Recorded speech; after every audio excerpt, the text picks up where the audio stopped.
राधे राधे, जय श्री कृष्णा। मैं सीमा सिंह बड़ों को चरण स्पर्श, छोटों को प्यार और बराबर वालों को तहे दिल से नमस्कार करती हूँ। आज मैं आपको स्कंद पुराण श्रावण महात्म्य का चौथा अध्याय सुनाने जा रही हूँ। तक हमने 3 अध्याय सुने हैं। आशा करती हूँ आपको वे सभी अध्याय ज़रूर पसंद आए होंगे। अगर आप श्रावण मास में पूरे महीने व्रत नहीं रख पा रहे हैं, लेकिन अगर आप श्रावण मास के स्कंद पुराण के महात्म्य को सुनेंगे तो भी आपको इसका पूरा फल मिलेगा। इस अध्याय में भगवान शंकर ने श्रावण मास के व्रत के धारण व पारण की पूरी विधि बताई है। साथ ही हवन में कौन सा मंत्र बोलना चाहिए, हवन में किस चीज़ की आहुति देनी चाहिए, सावन मास के व्रत का क्या विधान है। साथ ही इस अध्याय में भगवान शंकर ने सनत कुमार से कहा कि जो मनुष्य सावन मास में 1 लाख की संख्या में रुद्रव्रती विधि से व्रत करता है तो उसे समस्त सिद्धियां प्राप्त होती है। रुद्रव्रती विधि से व्रत कैसे करते हैं यह भी इस अध्याय में आएगा। यह व्रत किसने किया और इस व्रत से उनको क्या फल मिला और इसका उद्यापन कैसे करें यह भी इस अध्याय में आएगा। साथ ही इस अध्याय में हमें एक पवित्र पौराणिक कथा भी सुनने को मिलेगी। आइए अब हम चौथा अध्याय सुनते हैं। देवों के देव महादेव ने सनत कुमार से कहा कि हे कुमार, मैं तुम्हें श्रावण मास के व्रत के धारण व पारण के बारे में बताता हूँ। प्रथम प्रतिपदा को पुण्यार्चन करके मेरी प्रसन्नता हेतु व्रत धारण करें व फिर पारण का संकल्प लेवें। इसमें प्रथम दिवस धारण तथा अगले दिन पारण करना होता है। धारण का मतलब है उपवास और पारण का मतलब है भोजन। मास के अंत में व्रत का उद्यापन करें। श्रावण मास की समाप्ति पर सर्वप्रथम पुण्यार्चन करना चाहिए। उसके बाद किसी योग्य पंडित का वरण करना चाहिए। शिव और पार्वती की स्वर्ण प्रतिमा बनाकर कलश की स्थापना करें। श्रद्धापूर्वक उसका पूजन करें और रात्रि भजन कीर्तन में समय बितावें। प्रातःकाल अग्नि की स्थापना करके हवन करना चाहिए। हवन में त्र्यंबकम यजामहे मंत्रों उच्चार करके तिल व चावलों की आहुति देनी चाहिए। वामदेवाय विद्महे महादेवाय धीमहि तन्नो रुद्र प्रचोदयात्। इस शिव गायत्री के मंत्र से घी तथा चावल की आहुति देनी चाहिए। ओम नमः शिवाय मंत्र बोलकर खीर की आहुति देनी चाहिए। उसके बाद आहुति देकर होम का शेष सभी कार्य करें। श्रेष्ठ योग्य ब्राह्मणों को भोजन करावें। आचार्य की पूजा करें। ऐसा करने से ब्रह्म हत्या पाप दोष दूर हो जाता है। श्रावण मास के ये सभी व्रत श्रेष्ठ बताए गए हैं। भगवान शंकर ने सनत कुमार से कहा कि हे कुमार, अब मैं तुमसे श्रावण मास के व्रत का विधान बतलाता हूँ। श्रावण मास की प्रतिपदा को जो स्त्री और पुरुष अपनी इंद्रियों को वश में करके प्रातःकाल व्रत का संकल्प करें, अमावस्या के दिन कल्याणकारी भगवान शिव का षोडशो उपचार करें, वस्त्र आभूषणों सहित ब्राह्मणों का पूजन करें, भोजन करा के उन्हें यथाशक्ति दक्षिणा देकर पांव छूकर उनसे आशीर्वाद लेवें। उसके बाद विसर्जन करना चाहिए। इस प्रकार से 1 लाख संख्या की रुद्रव्रती विधि से जो व्रत करता है वह मुझे अत्यंत ही प्रिय है। हे कुमार, यह व्रत समस्त सिद्धियों को देने वाला है। कपास अथवा रुई की 11 तंतुओं की बत्ती बनाएं। इन बत्तियों को रुद्रव्रती कहा जाता है। श्रावण मास के पहले दिन विधि पूर्वक व्रत का संकल्प लेवें और फिर देवाधिदेव महादेव का मैं 1,00,000 बत्तियों से पूजन करूँगा, ऐसा संकल्प लेना चाहिए। इस प्रकार प्रतिदिन 1,000 बत्तियों से तथा व्रत की समाप्ति पर 71,000 बत्तियों से आरती करनी चाहिए। ये सभी बत्तियां गाय के घी में डूबी हुई होनी चाहिए। अगर इससे ज़्यादा अगर आप कर सकते हैं तो प्रतिदिन 3,000 बत्तियों से और समाप्ति पर 13,000 बत्तियों से आरती करनी चाहिए। या अगर आप एक ही दिन करना चाहें तो आप एक ही दिन में 1,00,000 बत्तियों से आरती कर सकते हैं, लेकिन ये सभी बत्तियां गाय के शुद्ध देशी घी में डूबी हुई होनी चाहिए। जगतपति भगवान शिव की पूजा करें, कथा सुने, आरती करें।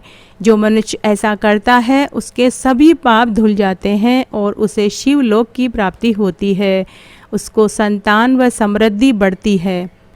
तब सनत कुमार ने देवों के देव महादेव से कहा कि हे महादेव, कृपा करके मुझे यह बताइए कि श्रावण मास के यह व्रत किस किस ने किए और इसके उद्यापन की क्या विधि है। तब शंकर भगवान ने सनत कुमार से कहा, हे ब्रह्मपुत्र कुमार, ये सभी व्रतों में सर्वोत्तम हैं, सभी पुण्य फलों को देने वाला, सभी उपद्रवों का नाश करने वाला है। आप इस व्रत को अवश्य करें।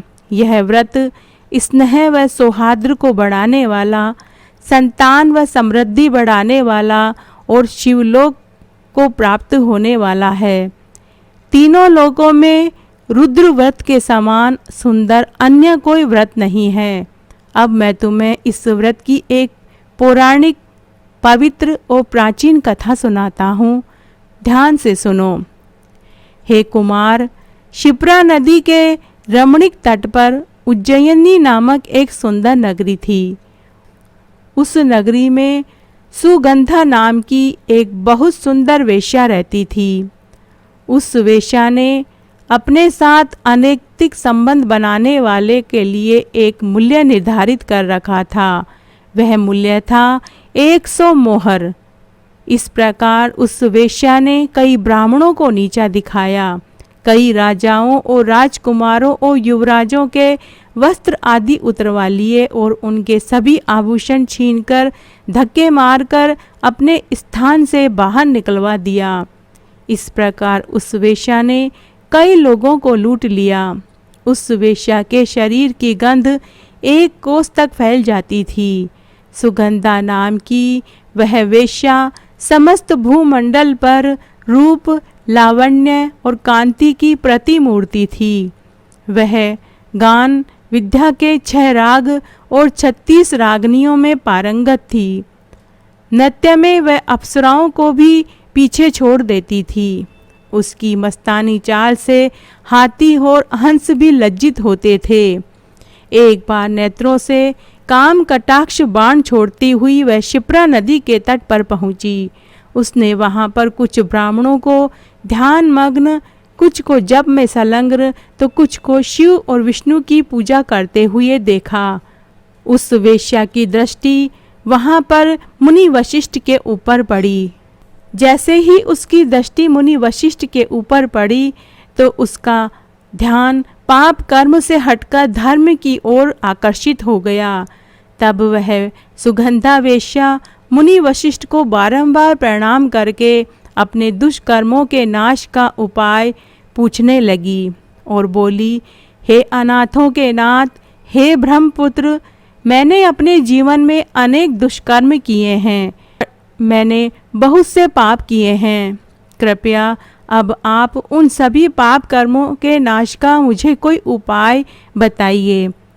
मुनि वशिष्ठ ने उसके दीन वचन सुनकर दिनों पर कृपा करने वाले मुनि ने कहा कि अरे सुगंधा, मैं तेरे सभी पाप कर्मों के बारे में पहले से ही जानता हूँ। अब जिस व्रत को करने से तेरे पापों का नाश होगा वह मैं तुमसे कहता हूँ, ध्यान से सुनो। हे भद्रे, तुम इसी समय काशी चली जाओ और वहाँ जाकर अति कठिन व महान पुण्य देने वाला रुद्रवर्ती व्रत करो। उस व्रत को करने से तुम्हें अवश्य ही परम गति की प्राप्ति होगी।